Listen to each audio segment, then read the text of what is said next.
Welcome to For the Kingdom. My name is Angel, and we're continuing our daily devotionals in Matthew, and we're doing chapter 14 today. So I'm excited to just dive right in. I pray that God just opens our ears and opens our mind, and that He just pours in, deposits something new into our hearts. And so let's just dive right in. What do you say? So we're in Matthew chapter 14.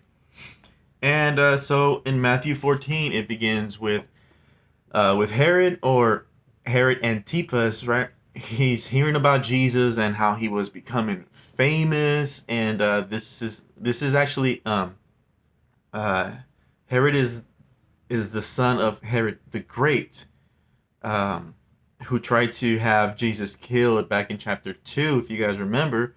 So we're talking about Antipas, Herod Antipas. I know you keep hearing the name Herod, and then he dies, and then Herod he dies just because there was multiple generations, right? So Herod Antipas, he governed the region of Galilee and Perea, where Jesus lived and he ministered. So this is where we begin, and in verse 1 of chapter 14, once again in my physical Bible, we're going to read in verse 1, and it starts off and it says, "When Herod Antipas, the ruler of Galilee, heard about Jesus, he said to his advisors, 'This must be John the Baptist raised from the dead.' And that is why he can do such miracles, because they had John the Baptist beheaded." But in verse 3, for Herod had arrested and imprisoned John as a favor to his wife Herodias, the former wife of Herod's brother Philip. And John had been telling Herod, "It is against God's law for you to marry her." But Herod wanted to kill John, but he was afraid of a riot because all the people believed John was a prophet. And then we're going to kind of see like a flashback here in verse 6. But at a birthday party for Herod, Herodias' daughter performed a dance that greatly pleased him. So he promised with a vow to give her anything she wanted. At her mother's urging, the girl said, "I want the head of John the Baptist on a tray." So then the king regretted what he said, but because of the vow he had made in front of his guest, he issued the necessary orders. And so John was beheaded in the prison, and his head was brought on a tray and given to the girl, who took it to her mother. And later John's disciples came for his body and buried it. Then they went and told Jesus what had happened, right? So we're talking about why he thought that Jesus was John the Baptist resurrected, and so Herod thought that Jesus was John the Baptist from the dead. And because he had done what he had done, so he was kind of confused here. He was like, are they talking about John the Baptist? Because that boy dead, you know?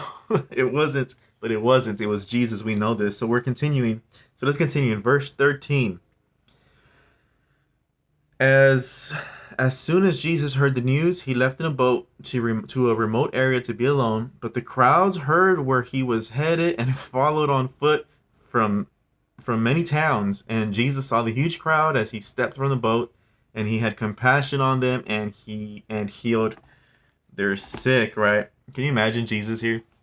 He's trying to be alone, and he steps out the boat, and he kind of looks up, and bam, a huge crowd, and he's like, huh.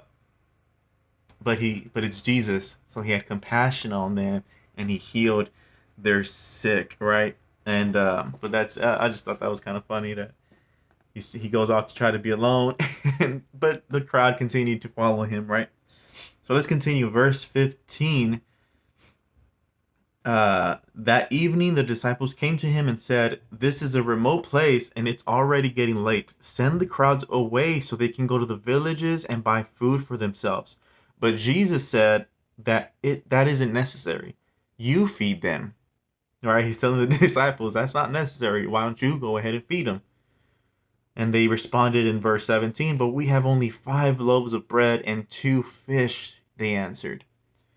"Bring them here," Jesus said. Then he told the people to sit down on the grass, and Jesus took the 5 loaves and 2 fish, looked up toward heaven, and blessed them.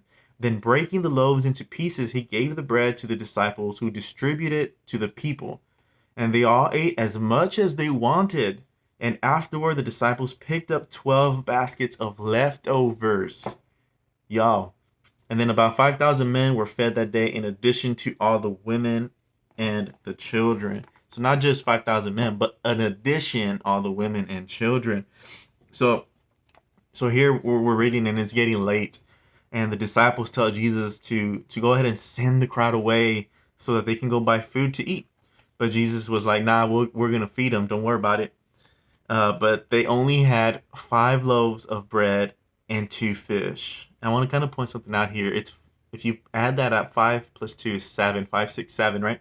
And so it's interestingly enough that the number 7 is it represents the number of divine perfection or completeness. And I just kind of wanted to throw it out there because there's a lot of numbers that you can really look at, and God uses numbers. So it was 5 loaves of bread and 2 fish, 7, and 7 equals it's a symbol for divine perfection.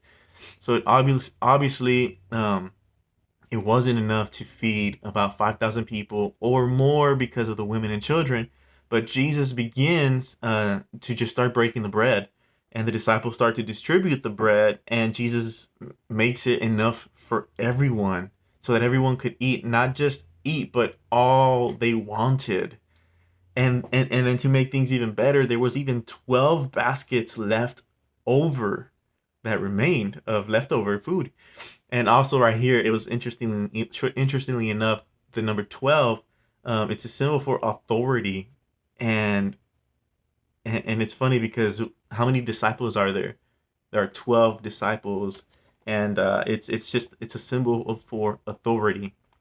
So it was interestingly that what was left over was 12, right?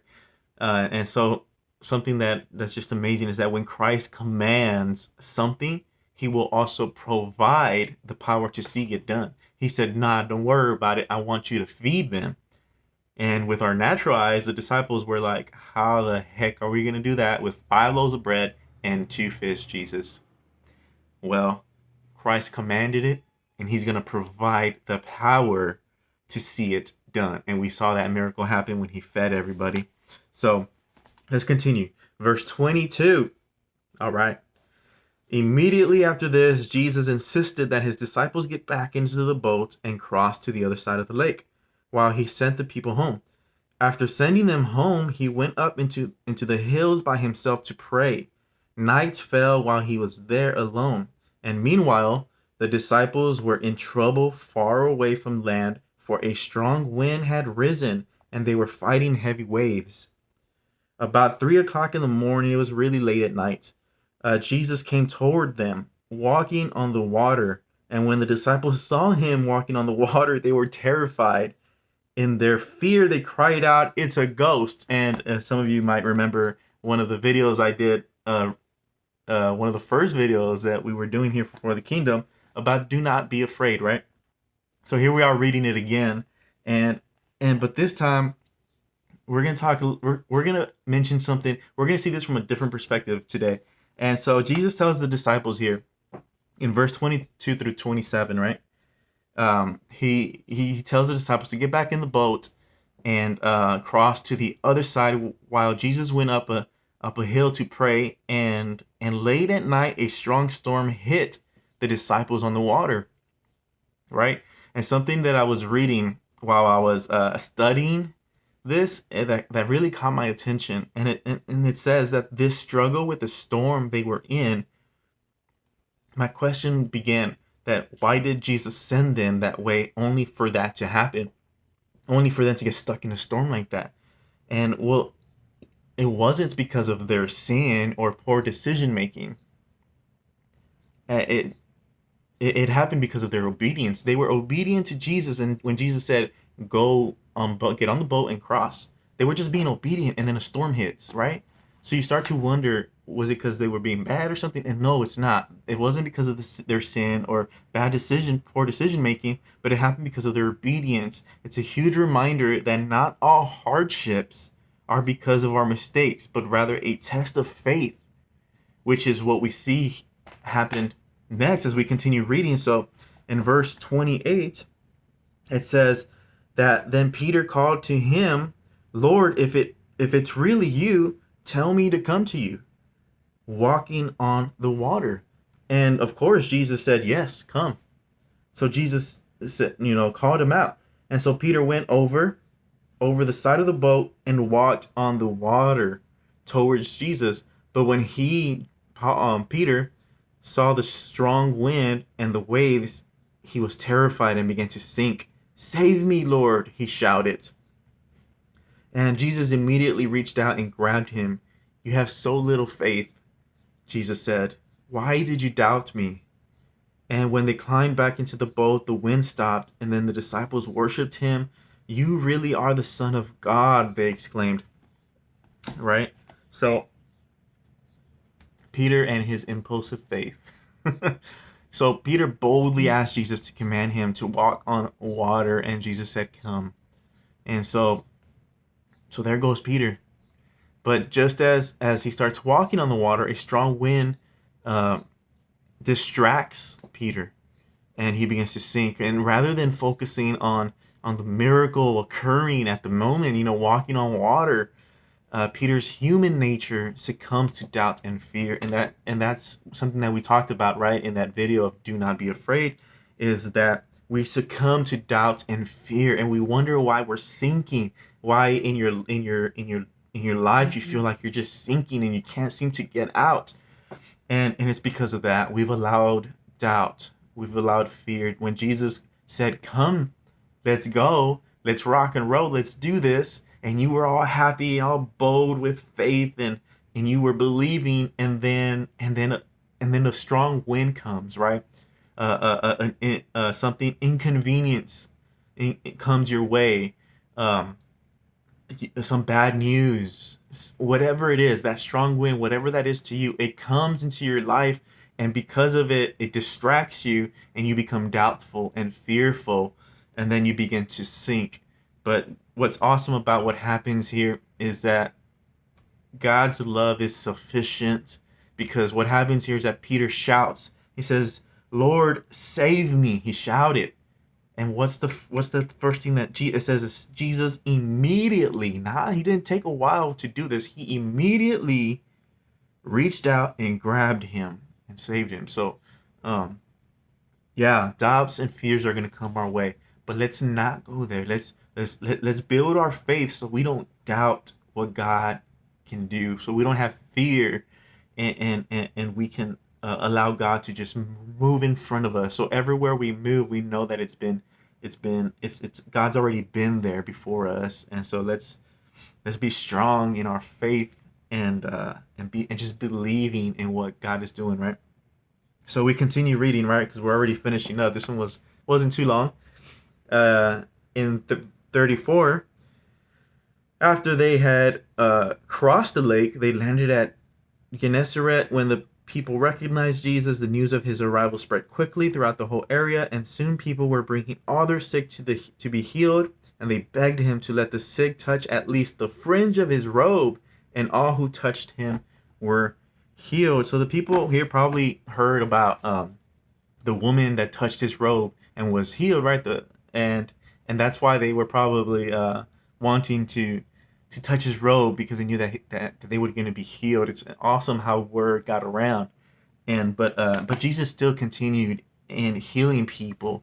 So that's it. That's today's daily devotional, and I know it's a lot that we're going through and that we're learning, and I think it's just amazing. So I just pray that God, I pray that you just continue to speak to everybody listening and watching these videos, these daily devotionals.